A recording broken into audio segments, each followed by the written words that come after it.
라이브 방송에서 옥순님은 사과를 했습니다. 그런데 영숙과 옥순의 사과를 듣고도 순자는 종이를 꺼내서 어떤 일들이 일어나는지에 대해서 말합니다. 일반적으로 이렇게 사과를 하면 사태가 원만하게 끝나지 않을까 생각을 하는데요. 그렇다면 왜 순자는 이 타이밍에 종이를 꺼내서 이야기를 한 걸까요?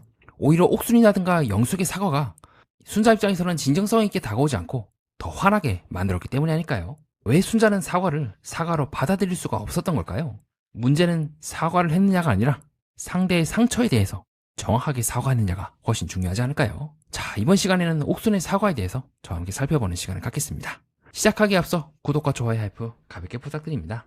자, 여러분, 나는 솔로 최종화 및 라이브 방송, 많은 분들은 지금 순자가 이제 보면 이제 꺼내서 이제 조목조목 말씀하시는 부분 있죠. 납득이 안 돼서 이제 나오게 되었다 라고 말씀하십니다. 그래서 이런 부분을 보면서 상당히 많은 시청자들은 왜 순자가 저렇게 행동했는지 저럴만하다라고 하지만 몇몇 사람들은 이제 순자가 과한 거 아니냐라고 조금은 사람들과는 이제 배치되는 의견을 내놓고 있다고 알고 있거든요. 저는 좀 그렇게 보기가 어렵다 생각합니다. 그 이유에 대해서 우리가 설명하기 위해서는 이번 라이브 방송에서 옥순이 사과를 한 듯 하면서도 중간중간에 이런 식으로 웃어요. 본인이 사과하러 나온 사람이 이런 식으로 웃거나 정숙이라든가 다른 이제 출연진들이 얘기를 하거나 그럴 때 혼자서 핸드폰 보고 앉아 있는 거예요. 그걸 보면서 영자가 두 번이나 이 행동이 나와요. 그만 보라고, 지금 방송 나온다고. 네, 그리고 중간에 팀장님 얘기하면서 뭐 하트하는 것도 그렇고, 정말 이 사람은 사과를 하고 나온 거지 아니면은 이제 할 만큼 다 했으니까 잘못이 없다라는 태도로 나오는 건지 말씀드려보려고 합니다. 자, 여러분께 하나 질문을 드려보고 싶습니다. 여러분들은 옥순이 했던 사과가 진짜 사과라고 생각하십니까? 만약에 여러분들이 1에서부터 10회까지 어떤 문제가 발생을 했어요. 근데 이 사람이 이렇게 얘기하는 거예요. 아니다, 나는 1에서 3밖에 안 했다. 4부터 6은 영숙이 한 거고 또 10은 정의가 한 건데 왜 나한테 다 씌우냐 라고 해서 나는 이제 딱 요만큼만 책임지겠습니다 라고 하면, 여러분 이걸 이제 사과라고 볼 수가 있을까요? 제가 이 이야기를 한 이유가 뭐냐면요, 사과와 책임은요 다른 부분이에요. 겹치는 부분도 많아요. 근데 기본적으로 1차적으로 사과가 오가고 거기에 대해서 책임을 지는 거잖아요. 책임이라는 거는 정말로 내가 어디까지 잘못을 했는가에 대한 부분이에요. 그래서 정말 억울하게 내가 진짜 나는 말 한마디 한 거밖에 온 적이 없는데, 뭐 영식이나 이런 사람처럼 중간에 뒷담화 잘못했지 하지만 그렇다고 해서 내가 처음부터 나도 이제 걸스토커에 합류해서 말을 얹은 잘못은 있지만 내가 1부터 10까지 다 한 건 아니다 라고 영식님이 말하면 이제 참작 요소가 있죠. 그렇다고 해서 내가 잘못 안 했다는 게 아니라요, 책임을 져야 나도 같이 피해자의 상처를 치유할 수 있습니다 라고 얘기하면 할 말이 없거든요. 맞는 말이니까요. 근데 옥순이 똑같은 태도를 취하고 있는 거예요 지금. 무슨 말이냐면 여러분, 사과와 책임을 지금 일부러 섞어버린다고요. 예. 그래서 이렇게 얘기하는 거지, 옥수는. 아니, 나는 1에서 10분 중에서 난 부분만 책임져야 된다. 그러니까 나도 사과도 1에서 3만큼은 하겠습니다 라고 얘기를 하면 이 순자 입장에서는 기가 막히지 않을까요? 그래서 순자 입장에서는 그렇게 얘기를 하겠죠. 뭔 소리냐고. 책임은 그럴 수 있다. 그리고 진정으로 책임지고자 하는 사람은 그런 식으로 말하지도 않을 뿐더러 사과는 1만큼 잘못을 했든 10만큼 잘못을 했든 100만큼 잘못을 했든 피해자의 입장에서 그 피해자에게 진심으로 내가 너에게 상처를 줘서 미안하다고 하는 진정성 있는 모습을 보여야 되는데, 사과도 난 부분적으로 사과하겠다 이러고 앉아있으니까 순자가 그 앞에 영숙과 옥순이 얘기하는 걸 쫙 듣고요, 영숙이 얘기하고 그 다음에 옥순이 얘기한 거 보고 이 종이를 꺼내 든 거예요. 예, 궁금하신 분은 라이브 방송 한번 다시 한번 보시기 바랍니다. 영숙이 얘기한 것도 잘 들어보면 진짜 기가 막혀요. 영숙이 얘기한 거는요, 정작 제일 중요한 거 있죠. 옆에서 옆담화 했다, 뒷담화 했다, 그리고 이후에도 방송에 나가고 계속해서 동기라는 이름 하에 이걸 계속했다, 이 부분에 대한 사과를 해야 되는데, 뭐 병원에 갔다 와서 열심히 뛰었는데 괜찮다는 말을 한마디 해볼걸, 내가 왜 그렇게 행동했지, 내 감정만 앞서다 보니 라고 했을 때 순자가 그 말을 탁 듣고 순간적으로 나오는 장면이거든요. 이게 순자가 마음속으로 기가 막혀 하는 게 보이더라고요. 하면서 순간 눈을 탁 질끈 감고 삼자가 이제 탁 새겨지더라고요. 뭐 이게 무슨 사과인가라고 생각할 것 같아요. 그래서 뭐 광수님한테 진심 어린 말씀을 하고 싶고 어쩌고 막 얘기를 하는데, 제가 봐도 그런 거예요. 지금 그 얘기가 왜 나와? 그러니까 이 순자가 기가 막혀 하더라고요. 자, 왜 그런지 아십니까 여러분? 제가 말씀드렸던 것처럼 지금 책임의 화법과 사과의 화법이 뒤섞여 있는 거예요. 일이라도 잘못했으면 피해자 입장에서는 내가 잘못한 게 없는데 왜 내가 이렇게 당해야 됩니까? 라는 부분에 대해서는 무조건 고개 숙여야 되는 거잖아요. 나는 1에서 3만큼 잘못했으니까 딱 그만큼은 사과하겠습니다, 지금 이 마인드로 들어가면 할 말이 없지 않겠습니까? 옥순가 그렇고 영수도 그렇고 얘기하는 걸 잘 들어보면은 자신이 사과할 수 있는 부분만 사과하고요, 정작 책임을 져야 되는 부분 있죠, 이 부분에 대해서 말 안 한다고요. 그 부분에 대해서는 자꾸 광수 얘기하고 딴 사람 얘기하니까 이 순자가 기가 막히게 하는 겁니다. 자기가 사과할 만큼만 딱 사과하고 그거를 1에서 10으로 덮어버려요. 우린 사과했다, 당신들이 시청자들이 원하는 대로 했다, 순자가 듣고 싶은 말 했다, 거의 그런 태도로 나오기 때문에 이때부터는 갑자기 옥순도 그렇고 먼저 한번 온 후에 이런 이제 기가 막힌 장면들이 연속적으로 나오는 겁니다. 핸드폰 본다거나 이렇게 하트 한다거나 막 팀장님 감사합니다 막 이러고. 그게 피해자의 옆에서 할 행동인지는 좀 생각을 해봐야겠죠. 네, 그 다음에 옥순도 마찬가지예요. 네, 영숙이 이제 사과한 다음에 옥순도 비슷한 마인드로 들어가거든요. 저도 보면서 뭔가 이상하다고 느낀 거예요. 이해가 안 된다. 자, 그래서 이제 옥순이 사과하기 전까지만 해도 눈물이 안 나는데 옥순 차례가 되니까 눈물이 그렁그렁한 거죠. 되게 좀 놀랐어요. 이런 식으로 핸드폰 보고 따봉 하고 앉아있고 옆에 순자 다 보고 있지 않겠습니까? 이러다가 갑자기 이제 자기가 이제 사과할 때 영숙이 먼저 사과를 하니까 이제 본인도 아니 무슨 실제로 옥순이 어떤 이유로 이렇게 갑자기 울었는지 눈물인지 그렁그렁한지에 대해서는 그 내심은 이제 짐작을 할 수가 없으나 누군가 봤을 때 오해를 할 수 있지 않을까요? 이후에 옥순이 했던 말들 잘 들어보세요. 시청자분들께서 보신 동안 가볍게 생각하지 않겠다. 어떤 자세에 대해서 생각을 좀 많이 해보겠다. 그래서 내가 별다른 입장을 내지 않았던 이유는 연락을 받지 못했다. 무슨 말 한 거예요? 본인이 먼저 연락을 해야지. 피해자가 따질 때까지 가만히 있었다는 얘기인가? 그러면? 이 자리를 빌어서 이제 그래서 이제 사과를 했다. 그래서 말이 너무 웃긴 거예요. 그래서 옥순이 지금 사과한 이유가 뭐냐면 저의 참견질이라든가 아니면 솔직함을 어쩌고저쩌고 하면서 잘못했다고 생각하면서 하겠다. 정말 이게 옥순이 했던 말이 지금 되게 이상하지 않습니까? 참견질에서 끝나도 지금 문제인 건데 참견질이란 말과 솔직한 말, 내가 잘못했다는 말과 난 잘못 안 했다는 말을 지금 같이 섞고 있는 거예요. 이 두 개를 한 문장에 넣어갖고 참견질 수도 있지만요 솔직함일 수도 있습니다. 나 솔직한 거예요 라고 오해를 할 수 있는 말 지금 같이 던지는 거예요. 그리고 제일 중요한 건 뭔지 아십니까? 우리가 지금 이 대중들이 열받은 이유는 지금 옥순이 했던 그 말과 실제 행동이 괴리가 일어나고 있는 거잖아요. 자, 이게 참견질입니까? 아니면은 다수의 이름으로 넌 말 못하지? 라고 하면서 직접적으로 공격하진 않았지만 그 소수가 굉장히 스트레스 받고 분노하고 나는 열심히 혼자서 난리를 준비하는데 왜 저기는 저런 식으로 3명이서 내가 듣고 있는 앞에서 계속 저런 행동을 하나. 그리고 내가 듣고 있으면 알면서도 계속해서 커플 되고 나와라. 왜 순자는 왜 경수를 이제 순자를 묶어놨다. 이런 말 왜 하는 거냐. 이게 참견질인가요, 여러분? 그 이상의 어떤 의미를 갖고 있는 거 아니겠습니까? 이 장면 하나하나에 대해서 얘기를 해서 6화 때 이 모습을 보였던 거에 대해서 사과하고 순자님께 잘못했습니다. 제가 비록 순자님한테 직접적으로 말한 건 아니지만은 충분히 순자님이 듣고 있는 상황에서 경솔을 했습니다. 이런 식으로 행동이 하나하나 들어가면서 사과를 하고 했다면 그 다음에 순자 차릴 때 와서 순자가 정말 열받아 하고 스트레스를 받아 하고 여기 마찬가지죠. 그 다음에 종이를 꺼내지 않았을 거예요. 저는 이 표정을 보면서 지금 순자가 어떤 감정인지 알 것 같아요. 결국 이 사람들은 본인들이 딱 감당할 수 있는 부분만 사과한 다음에 우린 전체에 대해서 사과했다고 지금 은근슬쩍 다 덮어버리려는 건 아닌가? 나는 여전히 내가 사과 받아야 될 부분이 한 90 정도가 있는데 10만 사과를 한 거네? 라고 느끼지 않을까요? 저도 보면서 기가 막히더라고요. 이런 식으로 사과하면 어마어마한 사고를 친 다음에 딱 내가 사과할 수 있는 부분만 해요. 그래서 실제로도 옥수는 본인은 다 사과를 했다는 듯이 1년에 이런 행동들을 열심히 이제 보여주고 있는 겁니다. 뭐라고 말해. 그리고 무엇보다 최종적으로 이제 순자는 사과를 받아준 게 아니라 종이를 꺼내서 거의 고발을 하다시피 한 거잖아요. 이런 일들이 있었다. 그리고 무엇보다 옥순이 사과를 한 후에 아까 얘기했던 것처럼 참견질과 솔직함에 대해서 말한 후에 갑자기 또 자기에 대해서 변명하기 시작해요. 난 개명 안 했다. 내 이름 마음에 안 들어서 그런 거고요. 그래서 친구들에게 고맙다고 말해주고 싶다. 블라인드에서. 그 얘기를 지금 왜 하는 걸까요? 내가 추구하는 거는 돼지고기만 먹으면 행복할 수 있다. 할 말 있고 안 할 말 있지. 피해자 앞에서 웃으면서 나는 행복하게 잘 살 수 있어요 라고 하면은 피해자 입장에서는 앞에 있던 말과 뭔가 이상한데? 라고 느끼지 않을까요? 마치 본인이 사과를 했다는 사실을 잘못을 했다는 사실을 싹 잊어버린 것 마냥 바로 옆에 당사자가 있음에도 불구하고 이런 식으로 나오면 진짜 순자 입장에서는 계속 참았다가 이제 종이를 안 걸리는 하다가 나올 것 같은데 계속 변명해요. 니들이 뭔데 나한테 그런 식으로 얘기를 하냐.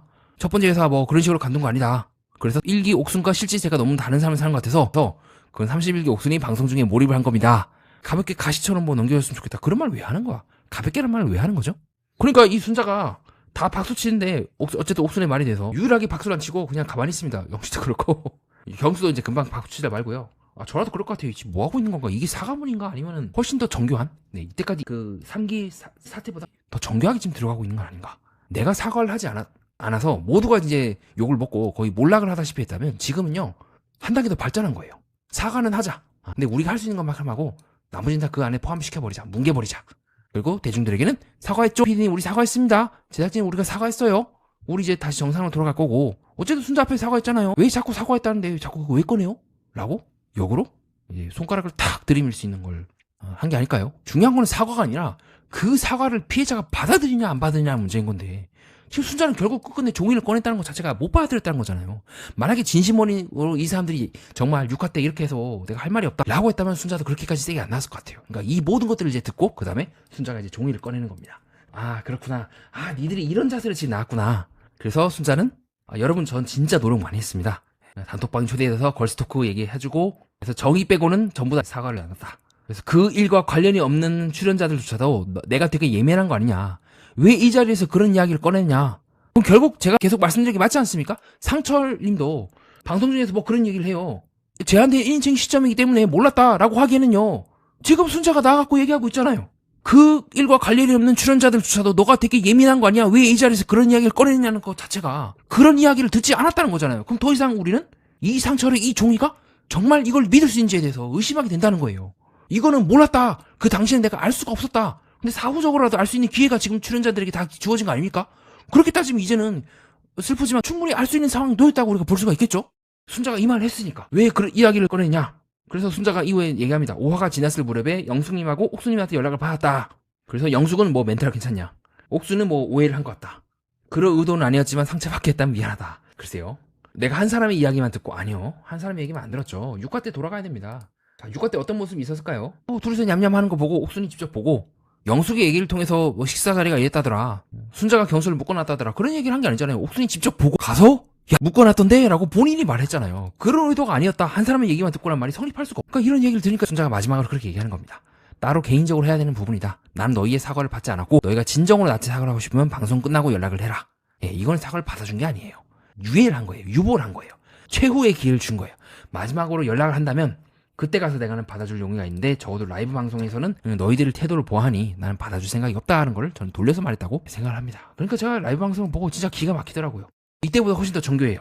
그 23기 옥순 사태보다 그때는 사과를 하느냐 마느냐 이분법에 갇혀가, 그 당시에 이제 23기 옥순과 관련된 사람들이 뭐 역으로 이제 옥순이 잘못했다고 한다거나 그런 말을 하는 등 납득이 안 되는 행동을 했다면, 지금은 사과는 대중들한테 했어, 근데 왜 우리한테도 사과를 요구해? 라는 느낌을 저는 순자를 받았을 것 같아요. 정말 중요한 건 사과를 안 했네 라고 순자가 느꼈기 때문에, 그 부분도 본인을 지금 당장 이 자리에서 다 해결하면 본인만 이제 힘들고 스트레스 받으니까, 그러면 너희가 도저히 이제 말한 것들 중에서 사과를 하지 않은 부분을 내가 따로 추출을 해줄게 하면서 종이를 까서 읽고, 그 부분에 대해서도 우리가 시청자한테 얘기를 했으니까 더 늦기 전에 정신을 좀 차렸으면 좋겠다 말을 한 것 같아요. 기회를 준 거예요. 진짜 이거는 기회를 준 거야. 순자는 이제 옥수님과 유사하게 받아주겠다 라고 얘기를 한 거죠. 그러니까 이걸 이 라이브 방송을 보면서 이게 정말 이게 진짜 사과가 맞는지 훨씬 더 정교하게 정치인 화법으로, 진짜 정치공학적으로 들어간 거 아닐까 싶습니다. 그리고 법학에서도 그런 게 있잖아요. 피해자가 가해자에게 손해배상을 했을 때는, 가해자들이 이제 여러 명일 때는요, 그 중에 한 명에게 전부를 이제 청구를 할 수가 있어요. 1부터 100까지. 그 다음에 100에 대해서 다른 이제 같이 이제 연대 책임이 있는 사람들은 각자 그걸 이제 분할하는 거예요. 실제로 법대로 이제 움직인다는 것이 아니라, 누구든 무엇이든 간에 어쨌든 니들이 나한테 잘못했으면 누구든 간에 우선 사과를 할 때는 이런 식으로 갈아치기를 하거나 이런 식으로 이제 본인이 사과하고 싶은 만 빼먹지 말고 전부 다 해서 사과를 해야지. 그 다음에 책임에 대한, 시청자들의 책임에 대한 부분은 이제 각자 짓는 거고, 누가 이제 가담을 했는가, 누가 없는 말을 퍼뜨렸는가, 누가 있는 말을 이제 막 더 얹어갖고 했는가, 그거는 이제 시청자들이 알아서 판단하는 거고, 기본적으로 너희들은 전부 다 나한테 1부터 100까지 다 사과를 해야지 라는 게 훨씬 더 순자 입장에서는 맞는 말이지 않을까요? 그리고 그것이 저는 사회 통념이나 보편적인 윤리관념, 도덕적인 관념에도, 출연진의 윤리에도 더 부합하다고 생각합니다. 기가 막히네요. 이게 이상한 것만 자꾸 나와요. 이상기 사태 때 이후로 더 이상하게 흘러가. 그때 이후로 출연진들이 정신을 차려서 내가 잘못하면 그냥 잘못했다 하고 그렇게 해야 되는 거나가 아니라, 이렇게 우선은 부분적으로만 사과한 다음에 그걸 이제 전체로 포장하면 내가 빠져나올 수 있구나 라는 이상한 지금 선례가 만들어지고 있는 건 아닌가 싶거든요. 여러모로 저는 너무 마음이 불편했습니다. 뭔가 라이브 방송이 끝나고 나서도 여기서 끝나는 게 아니라, 여전히 피해자는 여전히 피해자로 남고, 잘못을 한 사람들은 나는 사과를 했기 때문에 더 이상 나한테 잘못을 묻지 마라, 11기 옥순에 가서 얘기를 하고요. 저한테는 이제 더 이상 묻지 마세요, 옥순이 잘못입니다 하면서 약간 이제 스스로를 가상 드라이브를 만들듯이 회피하고 있는 건 아닌가. 여러모로 많이 마음이 씁쓸했던 것 같습니다. 자, 이상 그렇게 해서 이번 이제 사태에 대한 저의 생각을 여러분께 밝혀봤고요. 다음으로 제 영상을 보시고 여러분들이 질문하실 법한 것들을 예상해서 답변해보는 시간을 갖겠습니다. 자, 먼저 그렇게 볼 수가 있겠죠. 그럼 1에서 3만큼만 잘못했으면 딱 거기만 이제 사과하는 게 맞지 않냐. 우선 책임의 범위를 피해자 앞에서, 당사자 앞에서 따지는 거는 저는 이상하다고 생각합니다. 사과의 첫 문장은 내가 몇 프로를 잘못했다가 아니라, 당신이 상처받은 지점에 내가 진심으로 반성을 하고 있고 미안하게 생각하는 마음이 중요하지 않을까요? 그 마음에 대해서 3만큼 표현한다는 거나 그렇게 생각한다는 것 자체가 저는 조금 납득이 안 되는 부분이라고 보고 있습니다. 자, 다음으로 이제 23기 이제 옥수님 사태와 지인제 사태가 뭐냐? 혹시라도 이제 23기에 대해서 잘 모르시는 분들이 이제 질문하실 것 같은데요. 그때는 이제 사과를 아예 하느냐 마느냐의 문제였어요. 라이브 방송에서 우리는 잘못한 거 없다라고 당사자들이 피해를 줬다고 보여지는 사람들이 그렇게 얘기했다면 지금은 더 정교하게 우선 사과는 해요. 그럼 어디까지 이제 인정할 것인가의 문제를 넘어온 거죠. 그리고 그 인정의 범위가 피해자가 납득할 수 없음에도 불구하고 사과를 했다는 행위로 인해서 다 덮어진다면 그것을 우리 이제 어떻게 봐야 되는가의 문제로 보고 있습니다. 자, 그 다음 이제 제가 비유해드렸던 공동 불법 행위를 치러드렸는데 조금 더 자세하게 설명해 주십시오. 실제로 이 법적으로 그렇다는 것이 아니라 비유적으로 이제 설명한 거고요. 피해자한테 사과를 할 때는 각자의 책임 비율을 먼저 계산하기보다 계산을 한다는 것 자체가 좀 납득이 안 되지 않겠습니까? 먼저 피해자의 상처 전체에 대해서 사과를 한 후에 그 다음에 피해를 줬던 사람들끼리 책임을 나눌지 그건 이제 알아서 해야 된다고 저는 보고 있습니다. 정리하겠습니다. 이번 라이브 방송의 핵심은 무엇을 사과하느냐라고 보고 있습니다. 사람은 사과를 했을 때 단어만 듣는 게 아닙니다. 그 사람이 정말 내 상처를 받는지 아니면 자기 책임을 줄이려고 사과라고 하는 형식만 가져왔는지를 구별합니다. 그렇게 어떤 사과는 관계를 회복시키지만 어떤 사과는 오히려 관계를 더 멀어지게 만듭니다. 내가 이만큼 잘못했어. 이만큼만 난 책임질 거야. 라고 계산하게 되는 순간 상대방은 이 사람은 내 상처가 아니라 자기가 책임지고 자기가 빠져나갈 것만 고민하는 거 아닌가? 라고 느낄 수 있지 않을까요? 이번 30일 라이브 방송은 결국 그 장면이었던 것 같습니다. 순자가 종이를 꺼낸 건 단순히 폭발했기 때문이 아니라 나는 아직 사과받지 못했다는 마지막 신호라고 보고 있습니다. 이상입니다. 끝까지 봐주신 여러분 구독과 좋아요 하이프 다시 한번 부탁드립니다. 댓글을 달아주시는 모든 분들께 진심으로 감사드립니다. 연애 프로그램과 인간, 세계의 이면을 구조적으로 해석하는 채널 매니아와 여러분은 뜻깊은 시간을 보냈습니다.